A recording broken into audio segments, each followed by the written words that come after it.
Every week, the Payne family cuts straight to the real financial story. The one question, Bob, everyone's asking is, are we in an artificial intelligence bubble? You've been through boom and bust.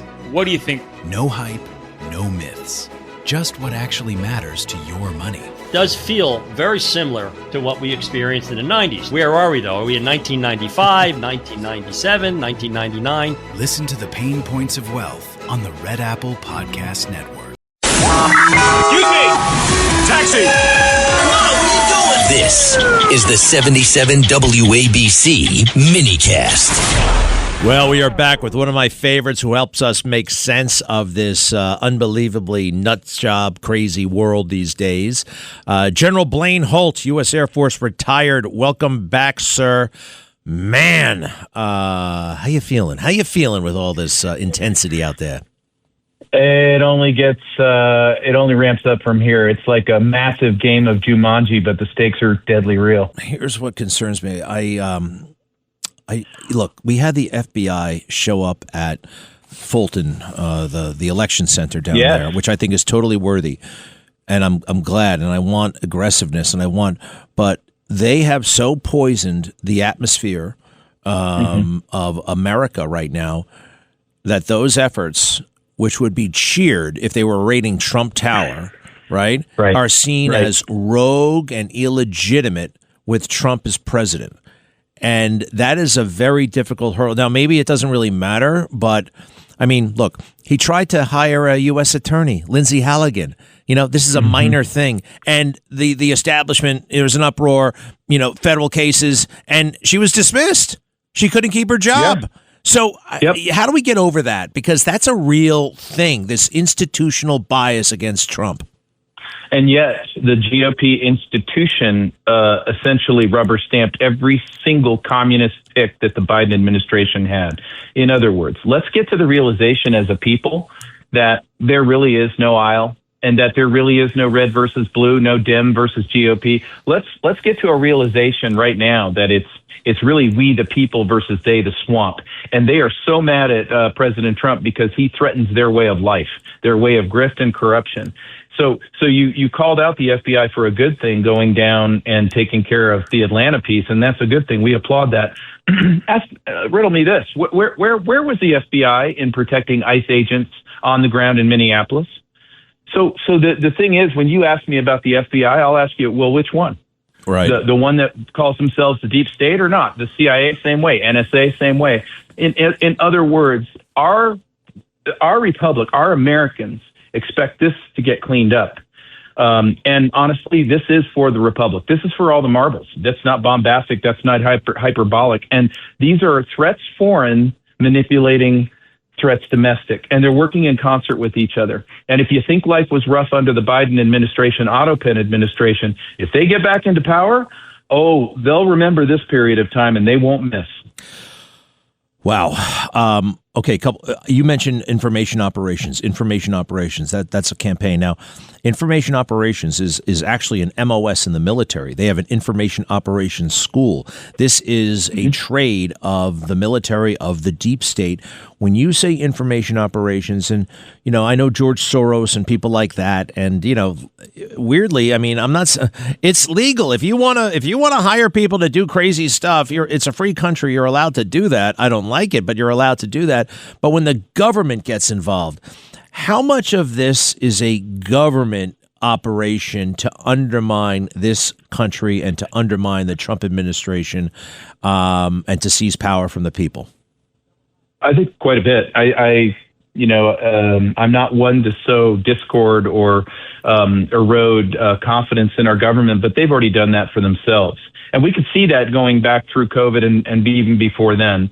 But right now, what we see that used to happen abroad are intel folks doing color revolutions and God knows what in our name and taxpayer dollars. Well, they're doing it to us now. And you're right, information operations is a discipline, but what did we see in Minneapolis with these hooligans? They're actually using our own acronyms from the military in how they're organized and how they're operating. They had signal, chat, frequencies with dispatchers telling people where to go and what to do. So that is a central command authority, decentralized execution. They're putting out salute reports. Salute is a fancy acronym for size, sit rep, location, activity. So they're using our tactics, techniques, and procedures. So if you can't be naive to this anymore, but what you can do is understand there's a threat. Don't be near that threat, and huddle towards your neighborhoods, because I don't predict de-escalation here. I think it's going to get worse. Yikes! All right. Damn, General, I'm kind of freaked out right now. Well, you're the one who called. I know you'd be the guy to talk to, but yikes! I want to be able to sleep tonight.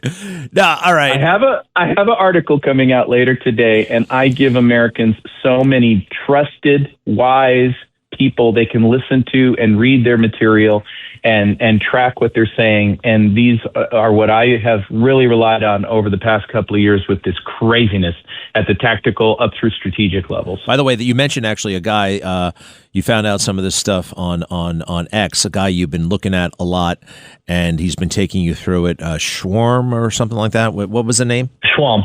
Yeah, CW4 Schwalm, Eric Schwalm. CW4, how do you spell Schwalm? SCHWALM, as in Michael. Now, who the hell is that? And what does he do? So he is a retired Green Beret. He retired from the military back in 2013, I think. He's got incredible skills. He has seen the worst of the worst in Iraq, Afghanistan. But his job has always been insurgency, counterinsurgency, recognizing and exploiting networks, how to perform operations to split groups apart from each other or turn them against each other. And so he very clinically, very unemotionally picks this all apart and then offers warnings to Americans saying, don't be fooled by this manipulation. This is an insurrection. This is absolutely an insurgency, and you need to treat it that way. These are not protesters. It is something quite different than that. And you need to understand that these people are useful idiots, but they're useful idiots for about $1,500 a week, and they'll just go find a whole lot more of them where that came from. Hey, one other thing here. Do you find it interesting? I found it interesting. He's a nurse. He's a nurse. He's a nurse at the VA, the Veterans Administration. The Veterans Administration. The Veterans Administration is what I heard is when I hear that, I hear code for that is the second biggest government agency we have. And something tells me 500,000 people who work there at the VA aren't working for the benefit of veterans. There's a hell of a right. I mean, they could do all kinds of crazy stuff. We need to. I love Doug Collins, but we've got to tear that whole thing down and redesign the entire thing. And if the folks who get on social media with VA tags on them, you are not qualified to look after a veteran in this country if you are also a leftist, radical Marxist throwing things at our first responders or doing things to our first responders. You can't do both. And what needs to happen next is you need to round up these networks. You need to go ahead and attack their money supply wherever the banks are. But Greg, what we really have to do is we've got to go to the top. You've got to go to who's funding this through the NGOs, through the billionaire class. Where do our taxpayer dollars get involved? And if it's foreign, go get them too. Wow. Well, you're amazing. Blaine Holt, United States Air Force General, retired. I so appreciate it. And thank you for all this information and insight. Absolutely my pleasure. To be continued, sir. To be continued. We'll be right back. Every week, the Payne family cuts straight to the real financial story. The one question, Bob, everyone's asking is, are we in an artificial intelligence bubble? You've been through boom and bust. What do you think? No hype, no myths. Just what actually matters to your money. Does feel very similar to what we experienced in the 90s. Where are we, though? Are we in 1995, 1997, 1999? Listen to the Pain Points of Wealth on the Red Apple Podcast Network.